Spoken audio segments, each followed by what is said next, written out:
መውሊድ የትክክለኛ ሙስሊም በዓል ነው ወይንስ ቢድዓ ነው ትላለች። መውሊድ ቢድዓ ነው፣ የሙስሊሞች በዓል አይደለም። ሙስሊሞች ሁለት በዓል ብቻ ነው ያላቸው። ነቢያችን ሙሐመድ ሰለላሁ ዐለይሂ ወሰለም ሐዲስ ላይ እንዲህ ብለዋል፣ ኢነ ሊኩሊ ኡመትን ዒዳ ወሃዛ ዒዱና፣ ያዕኒ ቢዛሊክ ዒድ አልፊጥር ወዒድ አልአድሓ። ነቢያችን ሰለላሁ ዐለይሂ ወሰለም ምን አሉ? ለእያንዳንዱ ኡማ ለእያንዳንዱ ማህበረሰብ የየራሳቸው የዒድ ቀን ነበራቸው። ከአምላክ ከአላህ ዘንድ የተወሰነላቸው የዒድ ቀን የበዓል ቀን ነበራቸው። ለዚች ኡማ ደግሞ ከአምላካችን ከአላህ ዘንድ የተወሰነላት የበዓል ቀን ሁለት ቀናቶች ብቻ ናቸው አሉ። እነርሱም ዒድ አልፊጥር እና ዒድ አልአድሓ ብለው ተናገሩ።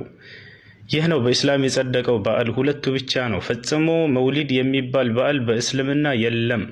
ቁርአንም ሐዲስም ላይ አልጸደቀም። አምላካችን አላህ መውሊድን የበዓል ቀን አድርጎ አልደነገገውም።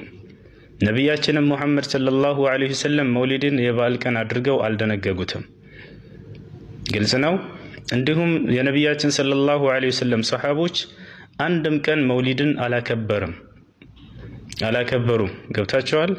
የነቢያችን ሰለላሁ ዐለይሂ ወሰለም ሚስቶችም አንድም ቀን መውሊድን አላከበሩም። የሰሓቦችም ሚስቶች አንድም ቀን መውሊድን አላከበሩም። ነቢያችን ሰለላሁ ዐለይሂ ወሰለም ከሰው ሁሉ ምርጥ ሰዎች ብሎ ማለት በእኔ ክፍለ ዘመን ያሉት ናቸው፣ ከዚያ የሚቀጥሉት ብለው 3 ክፍለ ዘመናትን አወድሰዋል። እነዚህ 3 ክፍለ ዘመናት ላይ ያሉ መልካም ሰዎች በፈጽሞ መውሊድን አላከበሩም። አራቶቹ አይማዎች አቡ ሐኒፋ፣ ኢማም ማሊክ፣ ኢማም አሻፊዒ፣ ኢማም አሕመድ ብኑ ሐንበል፣ እነዚህም አራቱ ታላላቅ የፊቅህ ዑለሞች ፈጽሞ መውሊድን አላከበሩም፣ አላጸደቁም። ስለዚህ ቁርአንም ሐዲስም ላይ የለም፣ ሰሓቦችም አልሰሩትም በፍጹም።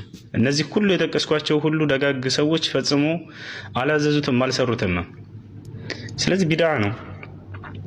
ማን ነው መውሊድን ታዲያ የጀመረው ካላችሁ ሺዓዎች ናቸው። ፋጢሚያ የሚባሉ የሺዓ ጭፍራዎች ግብጽ ላይ መሪ ሆነው እያስተዳደሩ ባሉበት ዘመን የጀመሩት እነሱ ናቸው መውሊድን። ስለዚህ ዛሬ መውሊድን የሚያከብሩ ሰዎች የነቢዩን ሱና እየተከተሉ ሳይሆን እያከበሩ ያሉት የሺዓዎችን ሱና እየተከተሉ ነው እያከበሩ ያሉት። ግልጽ ነው አይደለ? የሺዓ ሱና ነው መውሊድ፣ ሺዓዎች ናቸው የጀመሩት። ፈጽሞ ሙስሊም ይሄንን በዓል አያውቀውም። ቁርአንም ሐዲስም ላይ አልጸደቀም፣ ሰሓቦችም አላከበሩትም። በሌነሁ ሚነል ቢድዕ፣ ተጠንቀቁ ሙስሊሞች፣ ቢድዓ ነው። ሙስሊሞች ሁለት በዓል ብቻ ነው ያላቸው፣ ከዚያ ውጭ የላቸውም። አሰላሙ አለይኩም።